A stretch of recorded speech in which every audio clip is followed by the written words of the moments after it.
France Musique.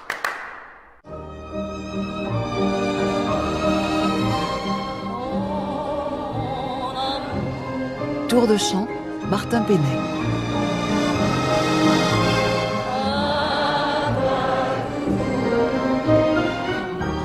Aujourd'hui, le compositeur Paul Misraki, première partie.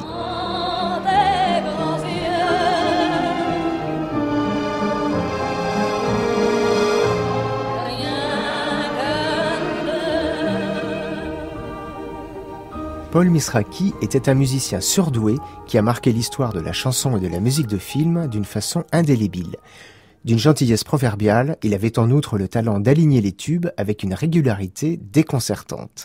2018 marque à la fois les 20 ans de sa disparition et les 110 ans de sa naissance. C'était bien sûr l'occasion de célébrer ses anniversaires par de multiples manifestations sur lesquelles nous reviendrons.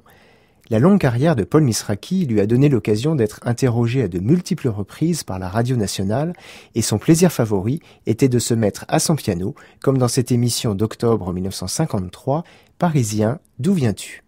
Comment vous vous êtes senti parisien ? Insensiblement.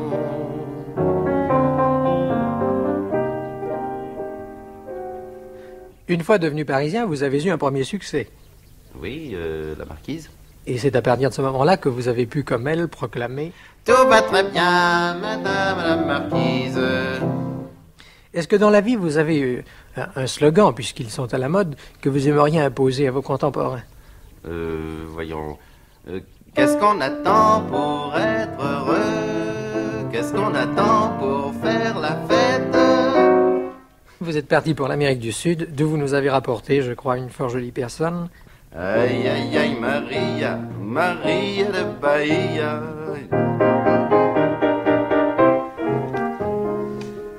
Bon, et que dites-vous, Paul Misraki, le soir, lorsque devant votre piano, vous regardez Paris par votre fenêtre ouverte ? Sur 2 notes, je vais dire je t'aime.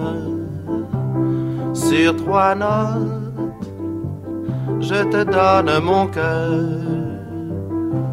Sur 4 notes, je développe le thème. Et sur toute la gamme, je chante mon bonheur.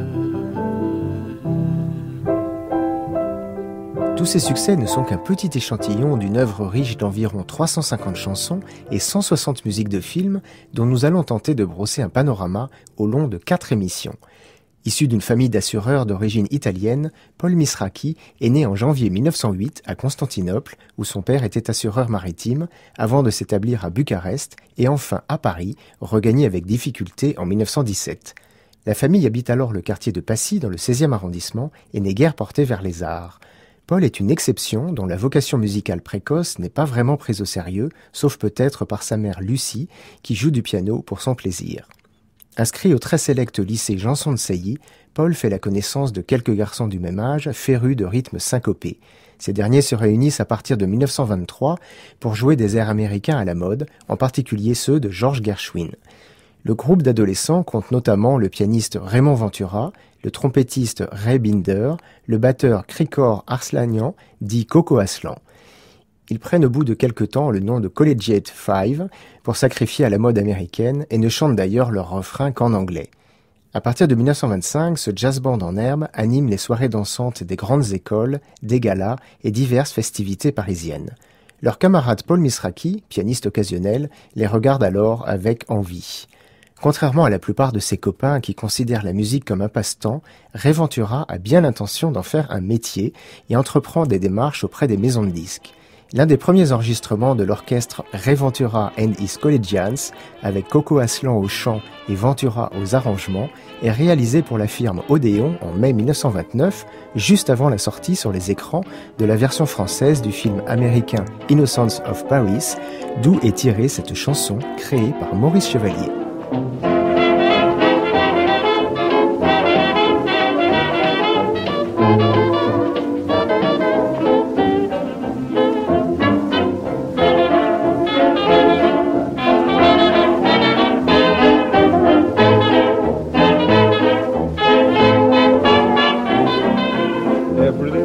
seems to whisper Louise. Birds in the trees seem to twitter Louise. Each little rose tells me it knows I love you, love you. Every little beat that I feel in my heart seems to repeat what I felt at the start. Each little sign tells me that I adore you, Louise. Just to see and hear you brings joy I never knew. But to be so near you thrills me through and through. Anyone can see why I wanted your kiss. It had to be, but the wonder is this. Can it be true someone like you could love me, Louise?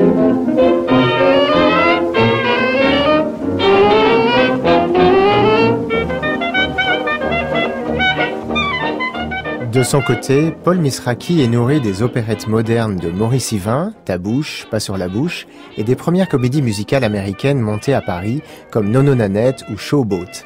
Depuis plusieurs années, il compose pour s'amuser de petites opérettes et tente de faire admettre sa vocation musicale par son père Albert, qui ne voit pour lui qu'un avenir d'assureur. Mais c'est finalement son frère René qui reprendra le flambeau familial. Une époque épique que Paul relate à Luc Bérimont dans l'émission La parole est à la nuit en juin 1957. On a essayé d'abord de me faire un petit peu d'assurance maritime. Ça a duré 1 an. Ça n'a pas très bien marché. Et ensuite, j'ai obtenu, en pleurant, d'aller vendre des disques chez un marchand de disques. Et ça se passait dans les arcades des Champs-Élysées, qui sont actuellement les arcades du Lido. Et il y avait là un marchand de disques et un piano dans la vitrine, et j'étais dans la vitrine, je jouais du piano, et de temps en temps, j'allais également servir les clients et vendre des disques. Et je ne peux pas vous dire le nombre de choses que j'ai apprises en écoutant tous les disques que j'étais obligé de vendre. Il y avait des bons, il y avait des mauvais, mais je me suis fait l'oreille à un tas d'orchestrations. C'est aussi vers ce moment-là que j'ai eu 5 airs qui ont été pris dans une revue au Théâtre de la Madeleine. Ça se passait juste après le voyage de Lindbergh et l'opérette s'appelait Spirit of Paris. Et j'avais plusieurs airs là-dedans et ce sont été mes vrais débuts à la scène. Mais je ne faisais pas encore partie de la Société des auteurs. Et quand je me suis aperçu qu'au fond, on pouvait peut-être gagner sa vie avec ce métier-là, j'ai commencé à travailler sérieusement l'harmonie et l'orchestration pour entrer à la Société des auteurs. Et c'est vraiment vers 20 ans, 21 ans que j'ai commencé à concevoir que c'était un métier et qu'il fallait le travailler et faire les choses sérieusement. Beaucoup plus attiré par la chanson que par la musique dite sérieuse, Paul Misraki a une approche instinctive de la musique, loin des conservatoires. Il s'astreint tout de même à prendre durant 1 an des leçons d'harmonie et de contrepoint chez le maître Charles Coeclin, ce qui lui permet de passer l'examen d'entrée de la SACEM en 1929. Cette même année, le groupe de Réventura effectue un aller-retour Paris-New York en échange de leur animation à bord du paquebot. Il profite de ce voyage pour admirer la formation de Paul Whiteman, l'empereur du jazz de scène aux États-Unis. Après son service militaire, Raymond entreprend fin 1930 de monter avec l'aide financière de son père un véritable orchestre de scène à l'instar de Paul Whiteman et de son épigone britannique Jack Hilton. Élargissant le répertoire de jazz pur, Ventura convainc ses musiciens de chanter en français. Parmi ces jeunes recrues figurent notamment le guitariste Louis Gasté, le violoniste Noël Chiboust, le chanteur et comédien Pierre Mingan. Cette fois, Paul Misraki trouve sa place chez les collégiens, comme second piano et surtout comme arrangeur. Cet orchestre lui offre un magnifique terrain d'expérimentation et beaucoup d'anciens airs, comme Plaisir d'amour, sont ainsi revisités à la façon jazz hot.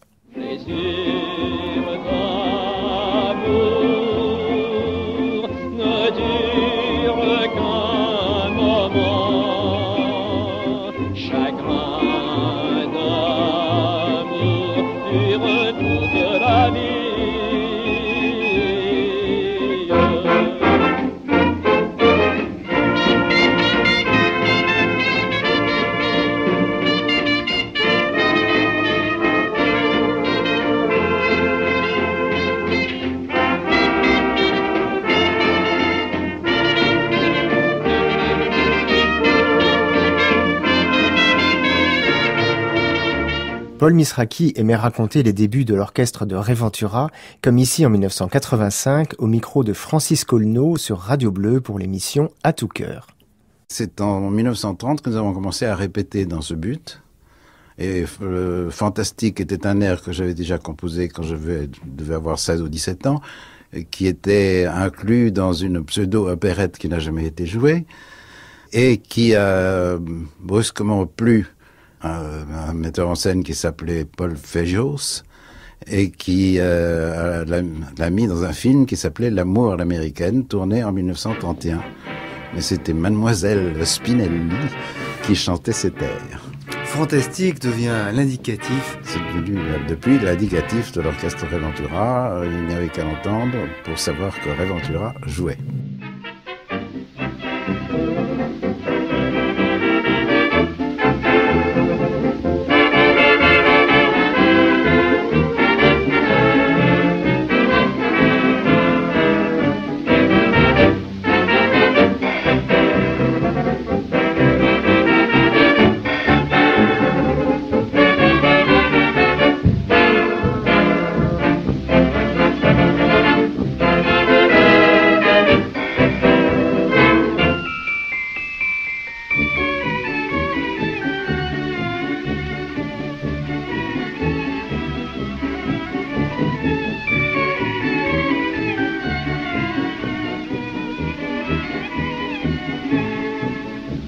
C'est fantastique. Vivre en musique, c'est chic, c'est fantastique. Quelle joie de s'en aller content, tambour battant, musique en tête, l'œil en fête en chantant. Messieurs, c'est fantastique. Pour vivre heureux, c'est la meilleure tactique.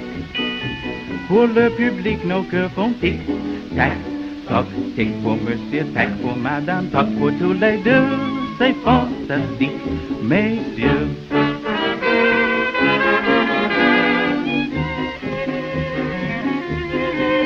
Alors, ça naît quand tout cela, la naissance officielle du Grand Orchestre Ray Ventura?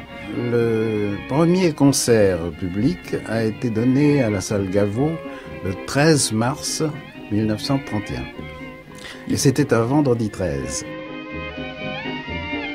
D'autres formations pionnières, comme Léopold et son orchestre, Grégor et ses Grégoriens, ont lancé en France la mode du jazz de scène.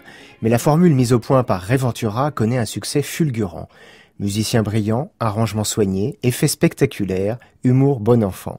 Autant d'ingrédients que Paul Misraki explique en 1966 sur France Inter.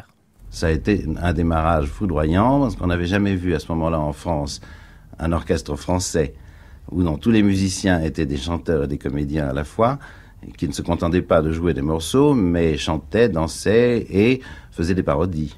C'était en réalité une manière américaine de voir les choses, qui avait été introduite par un orchestre américain qui s'appelait Fred Waring, et ensuite Jack Hilton, qui en Angleterre avait également adopté la formule. Et nous avons suivi en transposant la formule pour les Français. Durant l'année 1931, Ray Ventura et ses collégiens, réunissant une vingtaine de musiciens vêtus de blanc, passent au Théâtre de l'Empire, avenue de Wagram, puis en attraction dans les grands cinémas parisiens comme l'Olympia ou l'Alhambra. Galvanisé par ce succès, Ventura saute sur l'occasion de changer de maison de disques. À partir de 1932, son orchestre enregistre pour la prestigieuse marque anglaise Decca, à Londres, puis à Paris.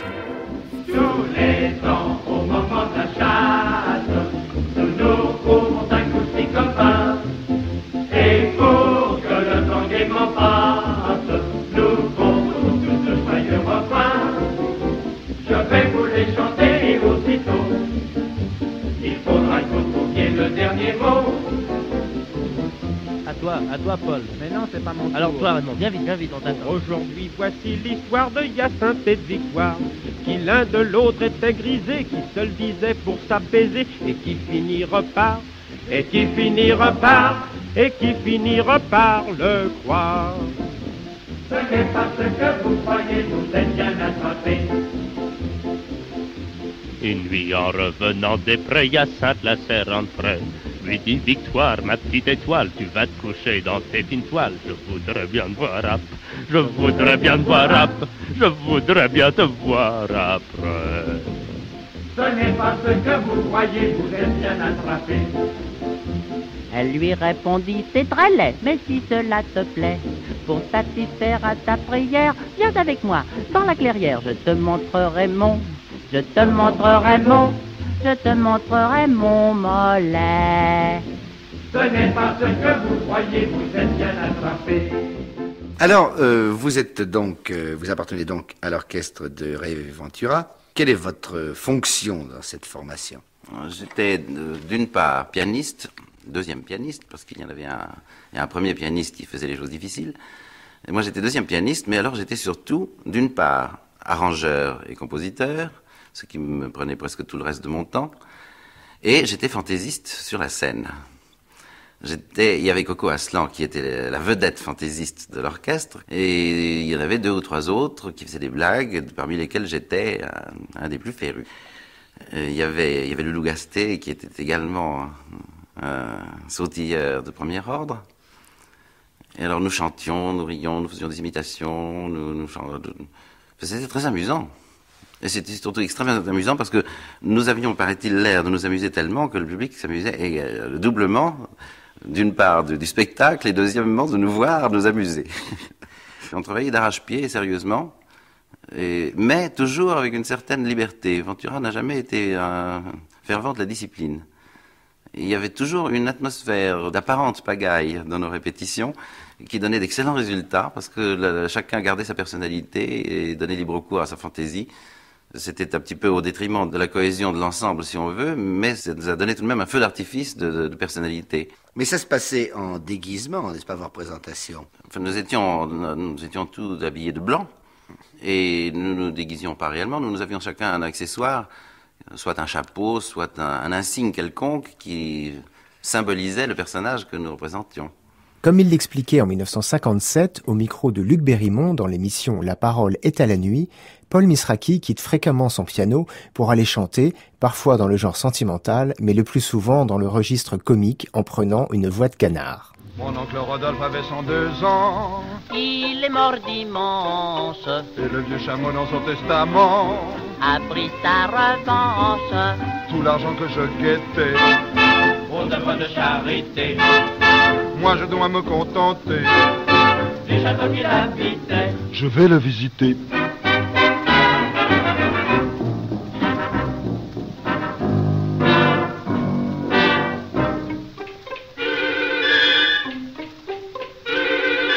Tour de chant, Martin Penet, France Musique.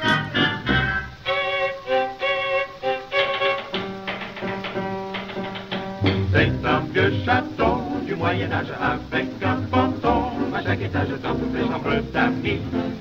Il y a des souris sous les lits. Si vous n'en voyez pas, c'est qu'il y a des chats. C'est un vieux château du Moyen-Âge avec un fantôme à chaque étage. C'est un vieux château, toto, cerné de corbeaux, bobo.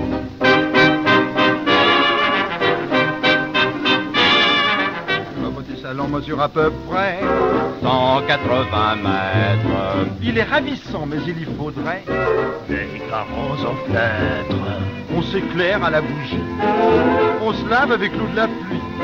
Ben quand il a pas plu, ben tant pis. On reste sale entre amis. C'est un vieux château du Moyen-Âge avec un fantôme à chaque étage. Dans toutes les chambres d'amis, il y a des souris sous les lits. Non! Si vous n'en voyez pas, c'est parce qu'il y a des rats. Ah, des rats!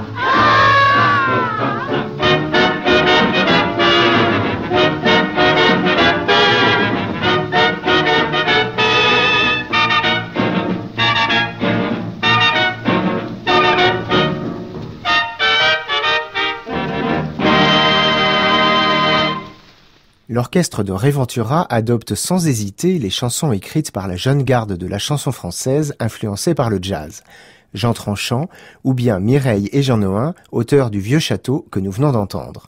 Après ses succès parisiens, les propositions affluent de partout et l'orchestre commence à sillonner les routes, avec d'inoubliables souvenirs que Paul Misraki racontera à Francis Colneau en 1985 sur Radio Bleu. Alors comment se passait la vie des collégiens? Comment vous organisiez? Alors vous partiez en tournée? Nous partions en tournée, il y avait un car spécialement dédié à cette opération et on allait de ville en ville comme des saltimbanques. Dans chaque ville, il y avait un théâtre, enfin tout ça était programmé à l'avance, heureusement par un impresario qui s'occupait de nous. Et nous n'avions qu'à arriver, déballer nos affaires, et aller au théâtre, et jouer, et ensuite aller nous coucher dans l'hôtel, reprendre le car et repartir. En fait, une bande de copains, hein, de bons copains. Ah oui, nous étions tous de très bons copains. Il régnait une entente parfaite. Il n'y avait absolument personne qui en voulait à quelqu'un d'autre ou qui le jalousait. Nous nous entendions tous vraiment très bien et nous étions très gais. Et d'ailleurs, comment ne serait-on pas gay, étant donné que nous jouions de la musique qui nous plaisait à des gens à qui ça plaisait, et le public était aussi content que nous. Oui. Alors que demander de plus. Ray Ventura était le patron, c'était le chef, la tête pensante. Oui, mais la tête pensante, oui, et même, enfin, un très bon chef d'orchestre, sachant galvaniser ses troupes. Et on voyait une différence quand, par hasard, à une répétition, c'était un autre qui dirigeait. Ça n'avait pas du tout le même punch que quand c'était Ray Ventura. Donc vous voilà embarqué dans cette belle aventure qui va vous permettre du reste de faire le tour du monde. Ça va durer 3 ans. 4 ans. 4 ans même. Pendant 4 ans, j'ai été au piano dans l'orchestre et je chantais aussi, je faisais partie des sketchs. Et ça a duré pendant 4 ans, un petit peu partout, dans toutes les villes de France. Ensuite, au Palladium de Londres, à Genève, à Zurich, en Italie, et même à Budapest. La gloire! Oui, enfin, c'était le succès, mettons. À leur retour de cette grande tournée européenne en 1933, un engagement attend les collégiens de Ventura au Casino de Paris pour accompagner durant plus de 5 mois la revue Vive Paris. Ils remplacent dans la fosse l'orchestre habituel et ont en outre droit à leur propre numéro au cours de la soirée. La vedette de la revue est Cécile Sorel, retraitée de la Comédie Française, qui fait ainsi ses débuts au music-hall, tandis que Mistinguett anime concurremment la revue des Folies Bergères, Folie en Folie. Incarnant Célimène, son rôle légendaire au théâtre, Cécile Sorel descend le grand escalier et déclare à son arrivée en bas « L'ai-je bien descendu ?» On a célébré Valentine, Susan, Lison, Manon, Ninon, Marquita, Naina, Delphine. D'autres prénoms encore méritent la gloire d'être une chanson. C'est pourquoi l'on vous invite à reprendre à l'unisson. Célimène, c'est toi la plus belle, ton nom sonne comme un mot d'amour. Des cités nouvelles à nos vieux faubourgs, l'univers entier le redit tour à tour. Célimène, notre cœur t'appelle, et de toi chacun est épris. Célimène, tu entraînes les jeux et les ris. Célimène, Célimène, c'est Paris. Pour la revue Vive Paris, Misraki a composé 4 chansons sur des paroles de Marc Cab, dont Célimène, la chanson d'entrée de Cécile Sorel que nous venons d'entendre, avec Paul Misraki dans les chœurs. Cette marche au rythme ternaire, à 6/8, est typique des revues de music-hall de l'entre-deux-guerres. En 1934, les tournées et les enregistrements de l'orchestre reprennent de plus belle. À cette époque, toujours sous contrat chez Decca, les collégiens de Ray Ventura gravent la plupart des chansons à succès du moment avec des arrangements signés Misraki. Mais la part de création reste encore marginale dans le répertoire de l'orchestre. Les choses vont évoluer à partir de l'année 1935, lorsque Ventura signe un contrat chez Pathé, l'une des marques les plus implantées en France.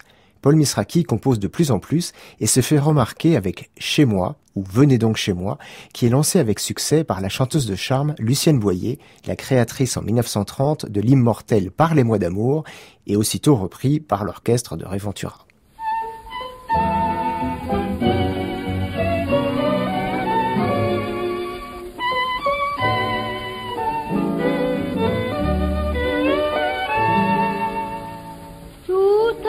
De la ville, depuis 3 ans déjà je vis.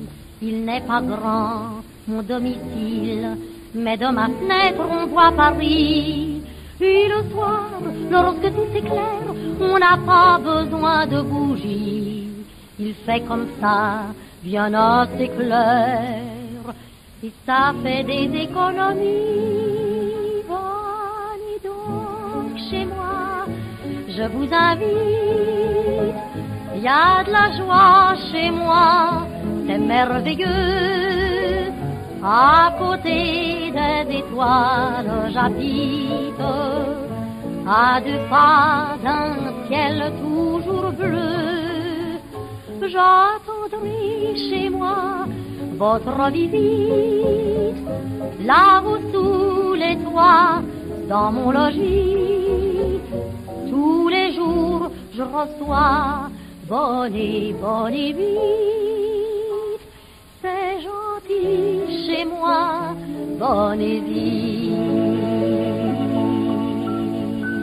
Après, chez moi, très peu après, c'est le moment où est venue au monde « Tout va très bien, Madame la Marquise ». Alors ça, c'est une histoire assez curieuse. Nous avions simplement besoin d'un numéro comique dans l'orchestre. Quelqu'un nous avait raconté cette histoire en la présentant comme une histoire écossaise. C'était une lady qui rentrait chez elle, d'où le valet de chambre qui s'appelle James. Il est resté bien que la lady soit devenue une marquise. Enfin, c'était une très vieille histoire qui circule dans tous les folklores. Et Ventura a eu l'idée de me demander d'en faire une chanson pour qu'on puisse l'interpréter, la mimer en scène en la chantant. Et à la va comme je te pousse, au milieu de la nuit, j'en ai écrit la moitié. Le lendemain, j'ai terminé les autres couplets sur le coin de la table. Et l'après-midi, on l'a répété. Et on s'est dit, ce sera peut-être très amusant, sans plus. Et puis nous en avons fait le disque. Et à ma grande surprise, c'est devenu le succès que vous savez.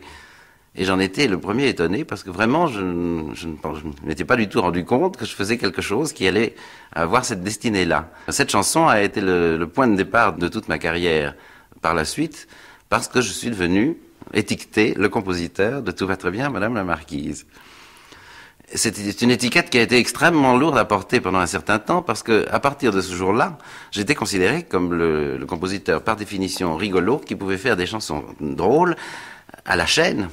Et chaque fois que je rencontrais des gens, les gens me disaient « Mais faites-nous donc quelque chose dans le genre de Tout va très bien, Madame la Marquise ». Ben, c'est pas facile de faire quelque chose dans le genre d'une chose qu'on a déjà faite et qui est venue aussi spontanément.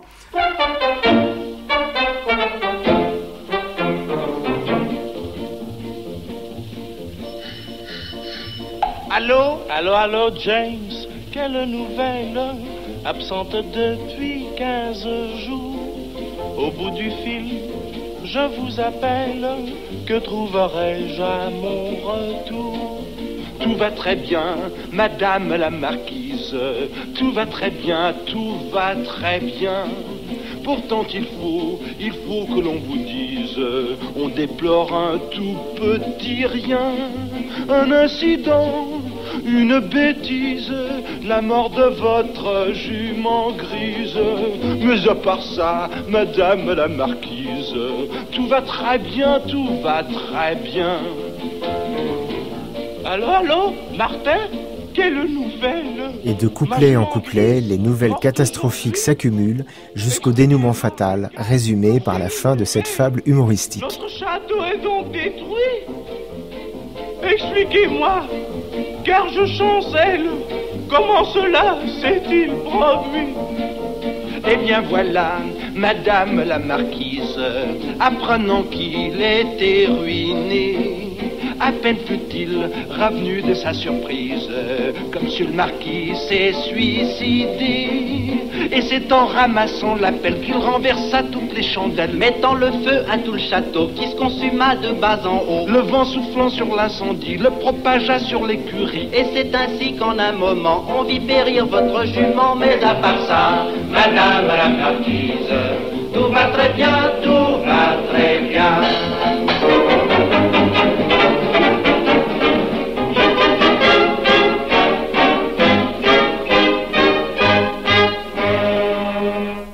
Cette chanson écrite à Nîmes pour mettre un peu de fantaisie dans le programme musical de l'orchestre de Ray Ventura deviendra un succès national et même international, dépassant toutes les espérances de son auteur. Au cours de l'année 1935, les collégiens se constituent donc un répertoire de plus en plus personnel. Cela correspond également au moment où Paul Misraki cesse de les suivre dans toutes leurs tournées pour se consacrer davantage à l'écriture et surtout à la composition. Il continue de participer aux séances d'enregistrement et aux concerts parisiens, plus quelques moments de tournée de l'orchestre, auxquels il livre de nouveaux succès. Il se lance également dans la composition de musique de film et d'opérette, comme nous le verrons dans la prochaine émission.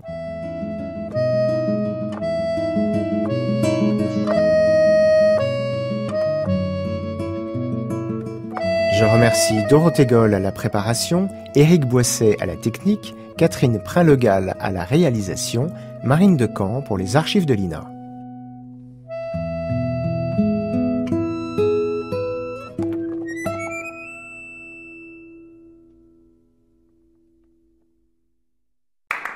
À réécouter sur francemusique.fr.